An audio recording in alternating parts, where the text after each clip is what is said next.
Welcome to today's training on student surveys and their administration. My name is Gabriella and I work at Central Office. I work in the Office of Instructional Practice.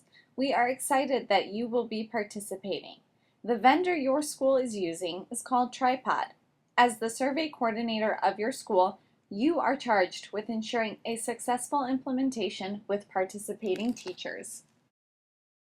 The student survey you will administer in your school is a tool designed to gauge instructional practice through the lens of a teacher's most important customer, his or her students.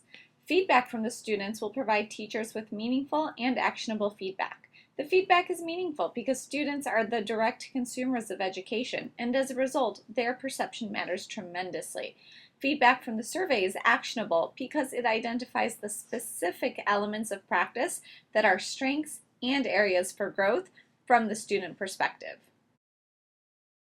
The survey you will give for this pilot is not the same survey used to measure the Chancellor's Student Satisfaction Capital Commitment Goal. The yearly paper-based Student Satisfaction Survey is meant to capture how students feel about their school and is a snapshot of the overall school culture. This teacher practice survey asks students to think specifically about individual teachers. Additionally, this survey is accessible online with the results going directly to teachers. The work of a teacher encompasses that of instructor, counselor, motivator, and caretaker, just to name a few. The student survey is designed to measure the many roles that teachers play. Students will be presented with a variety of items which measure the roles discussed in the previous slide. Here you can glimpse just a few of the items the students will see on the survey.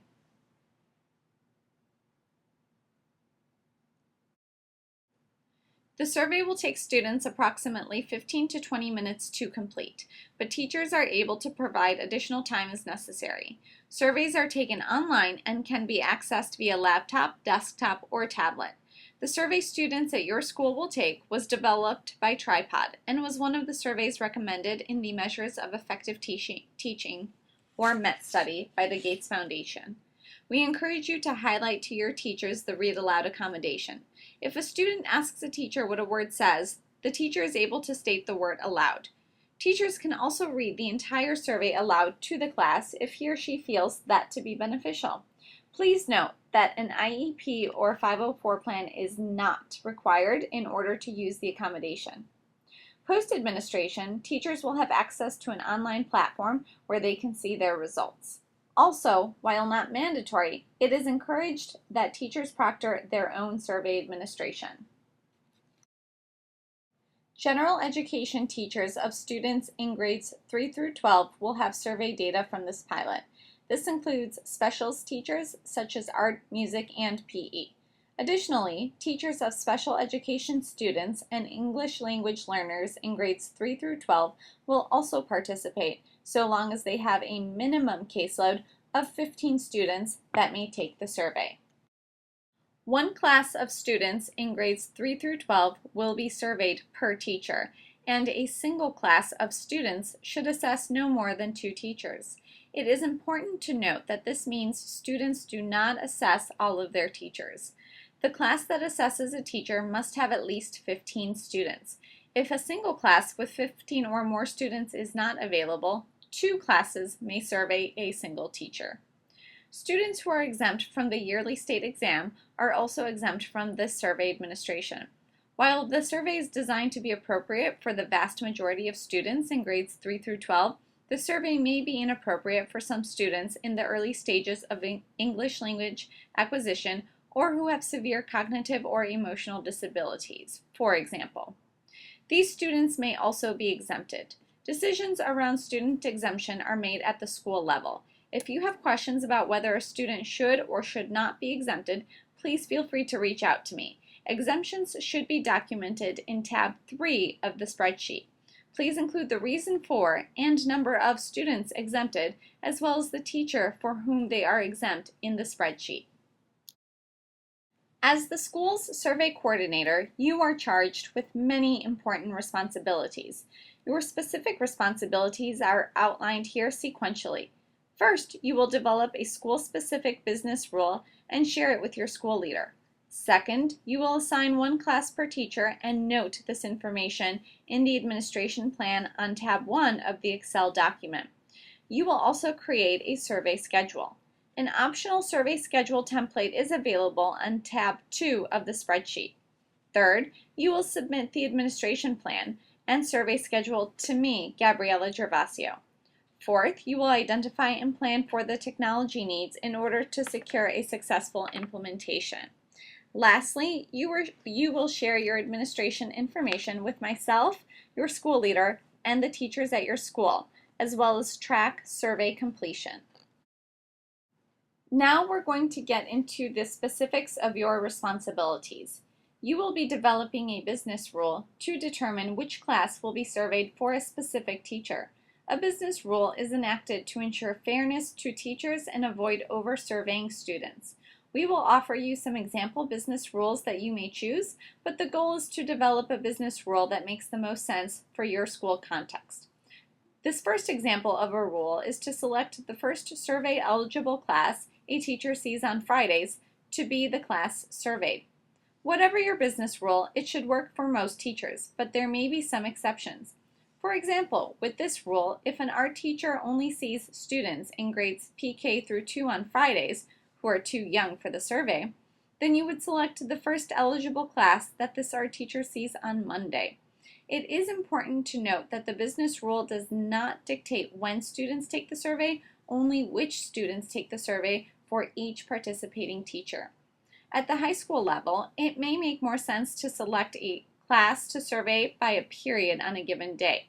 An example of this approach would be to have teachers assessed by their second period class on Thursdays. Similar to the first business rule, there may be exceptions if a teacher has planning at second period, for example. If that were the case, a teacher with planning during second period may then have their third period class surveyed. It may be that neither of these rules are a good fit for your school, and that's okay. If you would like help creating a business rule, please feel free to reach out to me at gabriella.gervasio@dc.gov. I'll share my contact information with you on a slide at the end of this presentation as well. We ask that you share the business rule with your school leader, as he or she may want to weigh in. Once you determine a business rule, it is time to assign one class per teacher. In the email that included this webinar link, you also received an Excel attachment.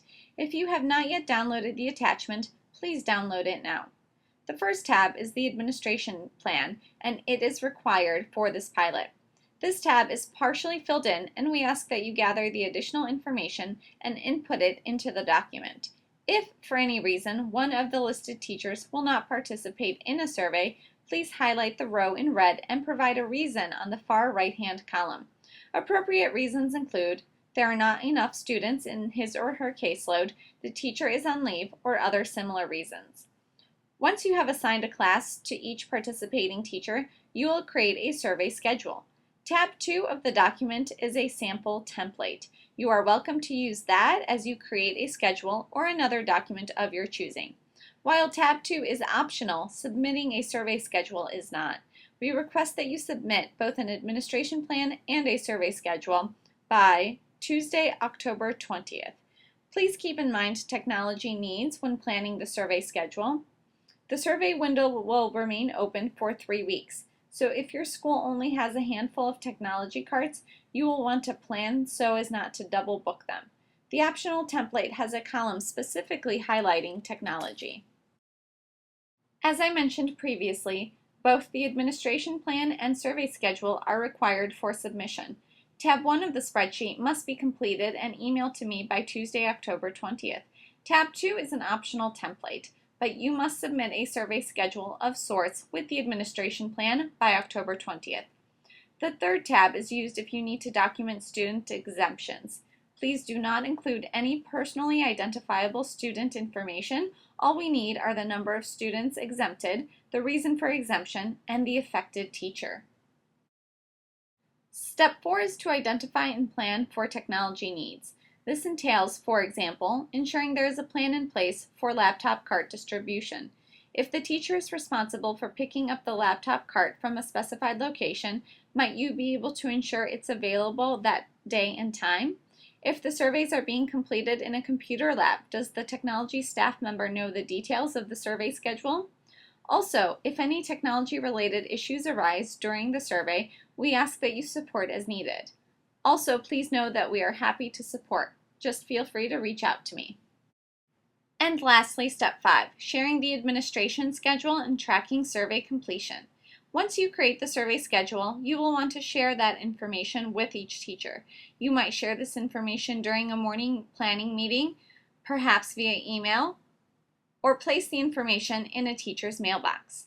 One way or another, please provide teachers with the time, location, and any technology instructions for their survey administration block. Each teacher will be emailed a snapshot document which takes them through the survey administration process step by step. We recommend that you print out this document and also provide it to teachers. You will also have access to coordinator credentials for the survey platform. These credentials allow you to view which teachers have administered the survey and which ones remain. Please use that tool to ensure all your teachers have partaken in the survey by November 20th. I would like to highlight a few key dates here. By October 20th, please email me your survey schedule and administration plan. Just as a reminder, the administration plan is tab 1 of the Excel spreadsheet and it is required. Tab 2 is a survey schedule template. You are welcome to use that tab or another self-created document to create the survey schedule. The survey window officially opens on November 2nd and closes on November 20th. All surveys must be completed between these dates. The first 2 resources outlined here will be emailed to both you and the teachers prior to the survey window opening. If at any point either you, your school leader, or your teachers have any questions, I am available. Additionally, should it be helpful to you, I am more than happy to plan a school visit and be a thought partner as you write communication to teachers or create the survey schedule. Just let me know. Again, my name is Gabriela Gervasio and my email and direct phone line can be found on the screen. Generally speaking, email works best for me. Please complete this 10-second next step now that the webinar has ended. Please send me a quick email letting me know that you have completed the webinar. No need to type anything in the body of the email, just a brief "webinar complete" in the subject line will work. Thank you in advance for all of your hard work as you begin the process of planning the student survey administration. Student surveys can provide truly transformative feedback for teachers and school leaders. I very much look forward to supporting your school through this pilot.